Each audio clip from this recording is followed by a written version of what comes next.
UP विधानसभा में budget सत्र चल रहा है। चर्चा के दौरान सीएम योगी आदित्यनाथ ने महाकुंभ को लेकर विपक्ष पर निशाना साधा। सीएम योगी ने कहा कि महाकुंभ में जिसने जो तलाशा उसे वो मिला। गिद्धों को लाश मिली, सुअरों को गंदगी मिली, संवेदनशील लोगों को रिश्तों की तस्वीर मिली। सीएम योगी ने कहा कि महाकुंभ में सज्जनों को सज्जनता, व्यापारियों को धंधा मिला तो वहीं श्रद्धालुओं को साफ सुथरी व्यवस्था मिली। सीएम योगी ने चेतावनी भी दी। उन्होंने कहा कि महाकुंभ में सद्भावना से जाने वालों पर रोक नहीं, लेकिन कोई दुर्भावना से जाएगा उसकी दुर्गति तय होगी।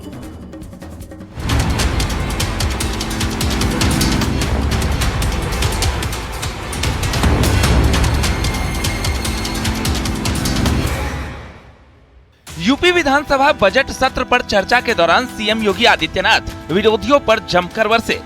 उन्होंने महाकुंभ के खिलाफ बोलने वालों पर भी तगड़ा निशाना साधा। सीएम योगी ने कहा कि महाकुंभ में जिसने जो तलाशा उसको वही मिला। गिद्धों को लाश मिली, सुअरों को गंदगी मिली, जबकि संवेदनशील लोगों को रिश्तों की सुंदर तस्वीर मिली। किसी ने सच कहा कि महाकुंभ में जिसने जो तलाशा उसको वह मिला। गिद्धों को केवल घास मिली, सुअरों को गंदगी मिली,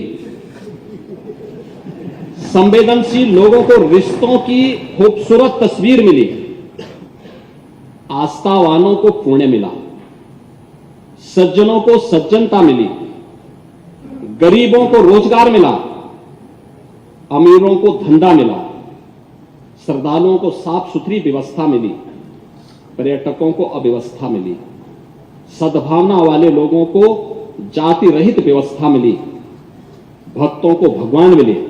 मतलब सबने अपने स्वभाव और चरित्र के अनुसार चीजों को देखा। एक ही घाट पर सभी जाति वर्ग के तीर्थयात्री स्नानार्थी बिना किसी भेदभाव के नहाते रहे। सनातन की सुंदरता आखिर समाजवादी और वामपंथियों को कैसे नजर आएगी। विधानसभा में सीएम योगी ने विपक्ष पर करारा पलटवार किया। उन्होंने कहा कि जो लगातार सवाल उठा रहे हैं उन्हें अपने गिरेबान में झांकना चाहिए। जबकि उनकी सरकार थी तब व्यवस्था कैसी थी और आज व्यवस्था कैसी है। उन्होंने एक गैर सनातनी को कुंभ का प्रभारी बना दिया था। इसलिए उन्होंने एक नॉन सनातनी को कुंभ का प्रभारी बनाया था। लेकिन यहाँ पर मैं स्वयं इसकी समीक्षा कर रहा था, लगातार कर रहा था और लगातार कर रहा था। सीएम योगी ने कहा कि विपक्ष ने महाकुंभ को लेकर अफवाह फैलाई कि एक जाति विशेष के व्यक्ति को महाकुंभ में जाने से रोका गया। हमने कहा था कि जो लोग सद्भावना से जाते हैं वो जा सकते हैं, लेकिन अगर कोई दुर्भावना से जाता है तो वे परेशानी में पड़ जाएंगे। आपने कहा कि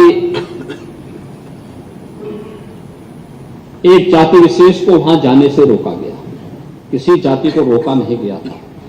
हम लोगों ने तो कहा था जो सद्भावना से जाएगा वो सम्मान से कुंभ में जाए, लेकिन जो सद्भावना से नहीं दुर्भावना से जाएगा तो उसकी दुर्गति भी होगी जरूर, अगर उसने कुंभ में अव्यवस्था पैदा करने का प्रयास किया। सीएम योगी ने कहा कि समाजवादी पार्टी लगातार महाकुंभ पर टिप्पणी कर रही है। इसकी मानसिकता जग जाहिर है। इनको हर चीज का विरोध करना है। काम भले ही अच्छा हो, महाकुंभ में अगर विश्व स्तरीय सुविधा न होती तो अब तक 63 करोड़ से अधिक श्रद्धालु उसका हिस्सा नहीं बनते। Bureau report, news 18।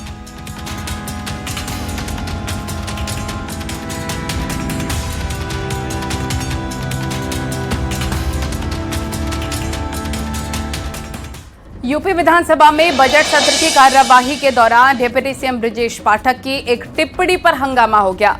उनके बयान पर एसपी विधायक नारेबाजी करने लग गए और सदन में ही धरने पर बैठ गए। दरअसल एसपी विधायक समरपाल सिंह के पूछे सवालों के जवाब देते हुए डिप्टी सीएम ब्रजेश पाठक ने एसपी संरक्षक मुलायम सिंह यादव के जरिए अतीत में की गई एक टिप्पणी का जिक्र सदन में किया था। आपको रिपोर्ट दिखाते हैं।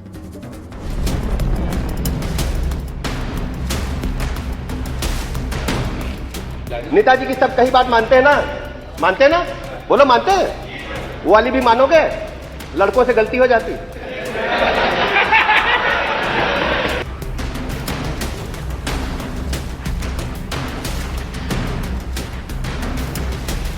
यूपी विधानसभा में डिप्टी सीएम ब्रजेश पाठक के बयान पर जमकर हंगामा हुआ।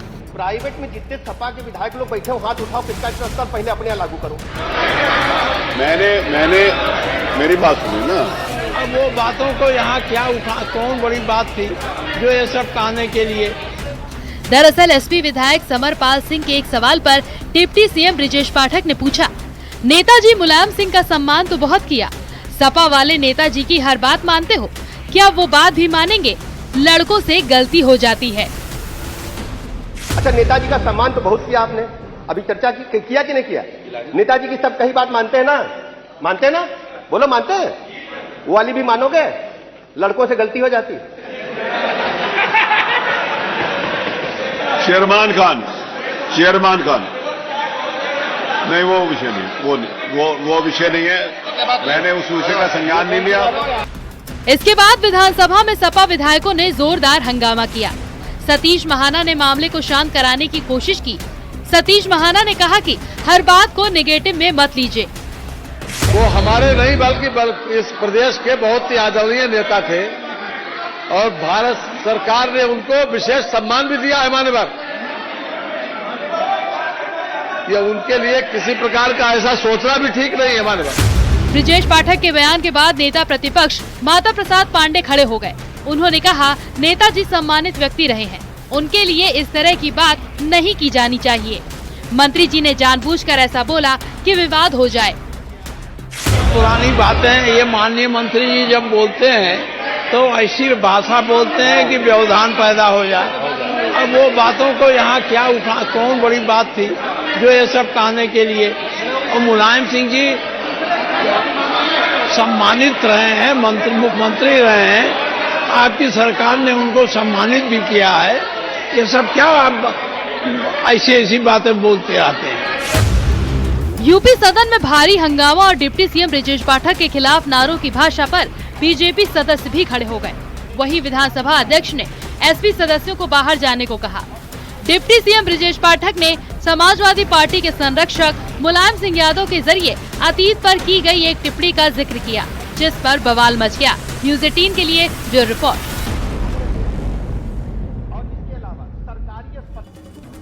अखिलेश यादव ने महाकुंभ में स्नान पर कहा कि बीजेपी मुझे घेर रही है। सब तो उसने धुलवा दिया, मंदिर धुलवाया, सीएम आवास धुलवाया, अब मैंने गंगा में स्नान किया, अब गंगा किससे धुलवाएंगे। अखिलेश के बयान पर जहां कांग्रेस विधायक ने समर्थन किया, वहीं केशव मौर्य और ब्रिजेश पाठक ने पलटवार भी किया है। देखिए।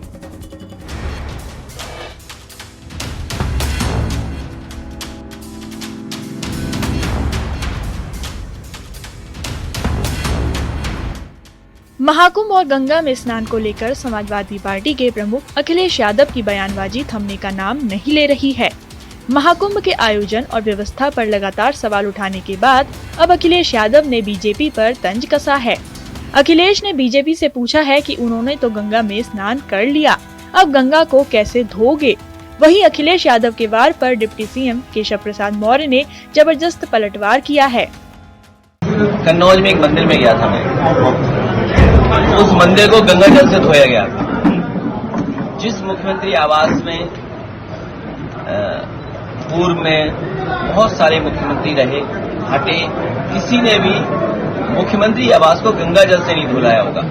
इस बीजेपी के लोगों ने मेरे जाने के बाद उस मंदिर को धुलवाया था गंगा जल से, मुख्यमंत्री आवास को गंगा जल से धुलवाया था। एक बार मैनपुरी में भी इसी तरीके से धुलवाने का काम किया था। बीजेपी वाले बताएं कि मैं तो गंगा में नहा लिया और गंगा किससे धोगे तुम? हमने तो गंगा पानी में स्नान ले लिया। अखिलेश यादव जी को मैं समझ नहीं पाता हूं कि इतना बेचैनी क्यों है।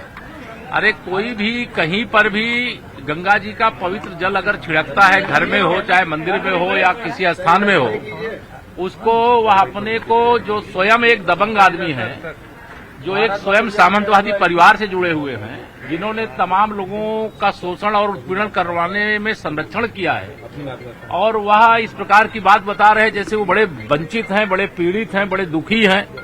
ये अचानक इनको कैसे इस प्रकार के विचार आते हैं। अखिलेश यादव के बयान पर कांग्रेस ने समर्थन किया है। कांग्रेस विधायक का कहना है कि अखिलेश ने सही कहा, क्योंकि बीजेपी सिर्फ धर्म का दिखावा करती है। उसकी राजनीति धर्म के ध्रुवीकरण तक ही सीमित है। वहीं डिप्टी सीएम ब्रजेश पाठक ने पलटवार कर कहा कि विपक्ष ने सनातन के अपमान का ठेका ले लिया है। संकीर्ण विचारधारा है भारतीय जनता पार्टी की। किसी की भी धर्म के और उसकी आस्था का सम्मान न करना और केवल अपने को उसकी धर्म ध्वजा पकड़ा करके रखना, ये भारतीय जनता पार्टी की विचारधारा है। और हम सब अपने अपने हिसाब से अपने अपने धर्म का सम्मान भी करते हैं और अनुसरण भी। अखिलेश यादव जी और समाजवादी पार्टी और इंडी गठबंधन के नेता पूरी तरह से फ्रस्ट्रेशन में हैं। महाकुंभ की सफलता के बाद गरीब अमीर, छोटे बड़े, पूरी तरह से जाति और धर्म का जो एक विभेद समाजवादी पार्टी ने, इंडी गठबंधन ने प्रदेश में खड़ा किया था, पूरी तरह से महाकुंभ की सफलता के बाद ध्वस्त हो गया है। महाकुंभ में पवित्र स्नान का महारिकॉर्ड बन चुका है। अब तक 63 करोड़ से ज्यादा लोग महाकुंभ में स्नान कर चुके हैं। महाकुंभ दुनिया का सबसे बड़ा आयोजन बन चुका है। दिग्गज राजनेताओं से लेकर बॉलीवुड सेलिब्रिटी तक हर कोई त्रिवेणी के पवित्र जल में स्नान कर रहा है। लेकिन महाकुंभ और सनातन को लेकर विपक्ष की बयानबाजी थमने का नाम नहीं ले रही है। न्यूज़ 18 के लिए ब्यूरो रिपोर्ट।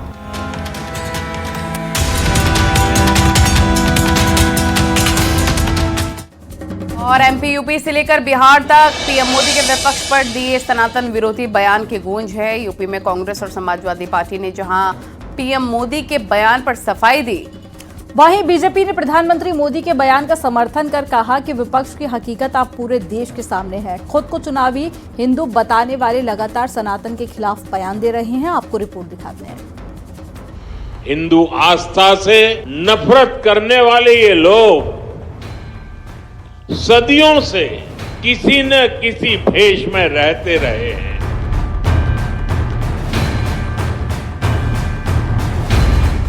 सनातन का विरोध करने वालों को पीएम मोदी ने करारा जवाब दिया। पूरे विपक्ष को पीएम मोदी ने कटघरे में खड़ा किया था, जिस पर सियासत गरमाई हुई है। पीएम मोदी ने कहा कि नेताओं का एक वर्ग सनातन के अपमान में जुटा है। हम देखते हैं कि नेताओं का एक वर्ग ऐसा है जो धर्म का मखौल उड़ाता है, उपहास उड़ाता है, लोगों को तोड़ने में जुटा है। सीएम योगी ने भी पीएम मोदी के बयान का समर्थन करते हुए कहा कि विपक्ष ने हमेशा सनातन का अपमान किया। 2017 से पहले कुंभ के आयोजन में सीएम को फुर्सत नहीं थी व्यवस्था देखने की, लेकिन मैंने खुद इस जिम्मेदारी को लिया और सनातन के सबसे बड़े पर्व का आयोजन किया। हमने आपकी तरह आस्था के साथ खिलवाड़ नहीं किया, समाजवादी पार्टी की तरह आस्था के साथ खिलवाड़ नहीं किया। आपके समय में मुख्यमंत्री को फुर्सत नहीं थी कि उस आयोजन को देख सकें, उसकी समीक्षा कर सकें, और इसलिए उन्होंने एक नॉन सनातनी को कुंभ का प्रभारी बनाया था। लेकिन यहां पर मैं स्वयं इसकी समीक्षा कर रहा था, लगातार कर रहा था और लगातार कर रहा था। यूपी के दोनों डिप्टी सीएम ने पीएम मोदी के बयान का समर्थन करते हुए कहा कि विरोधियों का समाज तोड़ने वाला एजेंडा अब ध्वस्त हो चुका है। प्रधानमंत्री श्री नरेंद्र मोदी जी जब कुछ कहते तो उसके पीछे आप जानते हैं कांग्रेस के अध्यक्ष ने क्या कहा था कि महाकुंभ में डुबकी लगाने से देश की गरीबी नहीं मिट जाएगी। प्रधानमंत्री जी पर टिप्पणी की थी। फिर अखिलेश यादव जी ने क्या कहा था कि महाकुंभ में वो यही चाहते थे कि कुछ अव्यवस्था हो जाए। फिर उनकी जो पार्टी की समर्थक हैं जिनके साथ इनका गठबंधन रहता है, टीएमसी की मुखिया ममता बनर्जी जी ने क्या कहा था कि महाकुंभ नहीं मृत्यु कुंभ है। श्री लालू यादव जी जो कांग्रेस के साथ ही, उन्होंने क्या कहा था कि महाकुंभ फालतू है। ये तुष्टीकरण की पॉलिटिक्स करते हैं कि अल्पसंख्यक समाज पर, खासकर मुस्लिम समाज पर कोई टिप्पणी कर पाए। ये वो लोग हैं जो मुख्यमंत्री आवास में रोजा अफ्तार करके अपने आप को प्रफुल्लित पाते थे, और जब कोई तिलक लगा करके आता है तो उसके बारे में तरह तरह की टीका टिप्पणी करते हैं, कलावा बांधने पर टीका टिप्पणी करते हैं, और वोट मांगना होता है तो कोर्ट पर जनेऊ पहन करके घूमने का काम करते हैं। बीजेपी ने जहां पीएम मोदी के बयान का समर्थन किया है, वहीं विपक्ष के नेता इस पर सफाई दे रहे हैं। देखिए, परंपरा और धर्म आस्था का विषय है, और जिसके मन में आस्था है वो अपने हिसाब से उस आस्था की अभिव्यक्ति करता है। नरेंद्र मोदी जी को ये याद होना चाहिए कि धर्म के लिए और आस्था पर सुप्रीम कोर्ट उनको अक्सर याद दिलाता है कि किसको कैसे अपने धर्म और आस्था को व्यक्त करना है। हम लोग कभी मजाक नहीं उड़ाते हैं। जिन लोगों में आस्था है तो आस्था के खिलाफ हम लोग कभी किसी ने भी मजाक नहीं उड़ाई। केवल भारतीय जनता पार्टी के लोग ही मजाक उड़ाने का काम करते हैं। पीएम मोदी मध्य प्रदेश के बागेश्वर धाम पहुंचे थे, जहां उन्होंने विपक्ष के सनातन विरोधी रवैये पर करारा प्रहार किया था। पीएम मोदी ने कहा था कि जो धर्म, जो संस्कृति स्वभाव से ही प्रगतिशील है, उस पर ये कीचड़ उछालने की हिम्मत दिखाते हैं। हमारे समाज को बांटना, सनातन की एकता को तोड़ना ही इनका एजेंडा है। वहीं पीएम मोदी के बयान पर अब सियासी घमासान जारी है।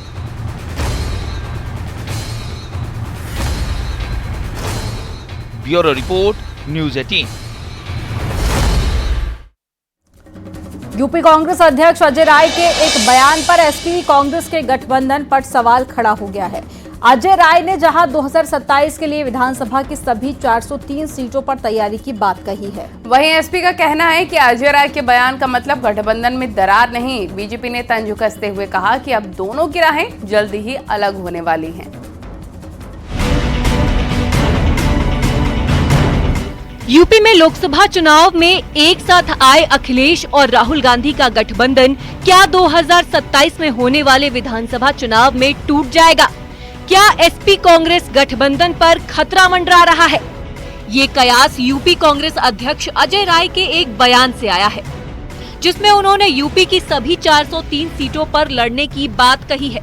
उनका कहना है कि यूपी में कांग्रेस ब्लॉक से लेकर बूथ स्तर तक संगठन को मजबूत कर रही है। अपनी तैयारी हमारी 403 विधानसभा की संगठन सृजन का हम काम कर रहे हैं। हमारा प्रदेश से लेकर ब्लॉक स्तर से लेकर बूथ स्तर तक पे हम 403 पे हमारा संगठन पूरी तरीके से मजबूती से आगे काम करेगा और हम सब लोग, हमारे के कार्यकर्ता पूरी ताकत के साथ आगे की तैयारी। अभी संगठन के पुनर्गठन कर रहे हैं संगठन का। आपको निश्चित तौर से संगठन सृजन में पूरी 403 विधानसभाओं पे हमारे कार्यकर्ता और पूरी पार्टी ने 2017 से पहले यूपी में अखिलेश यादव की पार्टी सपा सत्ता में थी। 2017 के विधानसभा चुनाव में सपा और कांग्रेस ने गठबंधन किया था। कांग्रेस ने 105 सीटों पर चुनाव लड़ा था, जबकि सपा ने 298 सीटों पर प्रत्याशी उतारे थे। कांग्रेस 7 सीटों पर जीत पाई और सपा 47 सीटों पर। इस तरह सपा कांग्रेस के गठबंधन को कुल 54 सीटें ही मिल पाई थी। 2017 के विधानसभा चुनाव में पिछले चुनाव के मुकाबले एसपी को 177 सीट और कांग्रेस को 21 सीटों का नुकसान हुआ था। और यहाँ रुकेंगे एक छोटे से ब्रेक के लिए। आप देखते रहिए न्यूज़ 18।